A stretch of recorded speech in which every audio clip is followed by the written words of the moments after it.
जय श्री राम। राज की बात कह दूं तो जान महफिल में फिर क्या हो। तो आज जब लबों पे आई गई तो कहनी ही पड़ेगी। देखिए, हम लोग अपने घर के बुजुर्गों को छोड़ देते हैं, कोई ध्यान नहीं देते, और कहीं सत्संग हो रहा हो वहां जाकर के हम बहुत सेवा करते हैं। कहाँ गए थे? कि गुरु जी के यहाँ सेवा करने गए। भैया, हमारे घर में यदि हमारे माता पिता हैं, दादा दादी हैं, जो भी बुजुर्ग हमारे यहाँ पर है, हमारा सबसे पहला कर्तव्य तो यही था कि उनकी सेवा करें।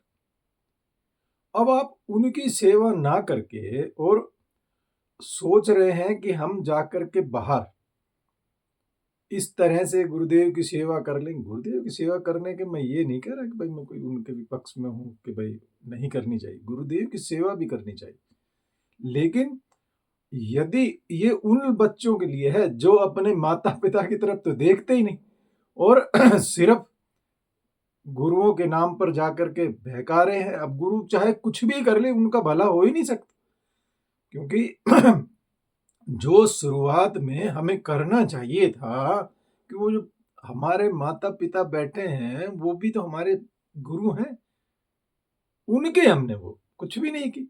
तो भैया, शुरुआत हमारी यहां से होगी, यानी कि अधिकारी बनना पड़ेगा पहले। कहते हैं कि सत्संग का अधिकारी कौन है? तो सत्संग का अधिकारी वही है जिसने अपने अंदर से, कहते हैं जिसके अंदर से मत्सर निकल गए। मत्सर क्या होता है? मत्सर, जैसे मच्छर बाहर से खाता है और मत्सर अंदर से खाता है। और मत्सर होता है कि किसी दूसरे ने फैक्ट्री लगा ली और उसको देख करके हम अरे भाई, अब तो ये पता नहीं कहाँ से धन आ रहा है, मतलब जले जा रहे हैं बेकार में। कोई गाड़ी ले आया, अच्छा, ये मतलब खुशी नहीं हुई हमें। इस चीज को हमें छोड़ना है। जब हम इन चीजों को चुन चुन करके एक एक कांटे को बाहर निकाल देंगे और फिर हमारे अंदर खुद पे खुद, देखिए, अंतःकरण को पवित्र करने के लिए ये सब चीजें हैं कि हमें सबसे प्रथम सबसे जो मोटा काम करना है वो तो निस्वार्थ सेवा करनी। जब निस्वार्थ कर्म हम करने लग जाते हैं तो खुद पे खुद अंतःकरण साफ होने लगे। और जितने भी जप तप पूजा ध्यान भजन जो भी हम करते हैं, उन सब का उद्देश्य एक ही होता है कि हम अपने अंतःकरण को साफ करें। अब भाई, यदि कोई काम करने से आपको उल्टा अभिमान आ रहा है, और देखो हमने भागवत कथा करवा दी, हमने बहुत बड़ा सत्संग कराया है, और अब फूले नहीं समा रहे, तो भैया आपने कुछ नहीं किया। आपने जो भी किया था उसका सारे का सत्यानाश हो गया, क्योंकि वो अब आपकी कोई भलाई थोड़ी कर रहा है, वो तो उल्टा आपके लिए नुकसानदायक हो गए।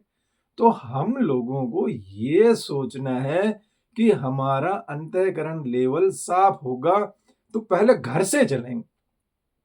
घर में यदि माता पिता या कोई बुजुर्ग है तो हमें उनकी सेवा करते हुए चलना। उनको किसी भी तरह का हम ये ना सोचें कि भाई इन इनका तो हम ये तो ऐसे ही चिल्लाते रहेंगे, कहते तो ना, अरे इनकी तो आदत है हाय हाय करने, ये तो ऐसे ही करते रहेंगे।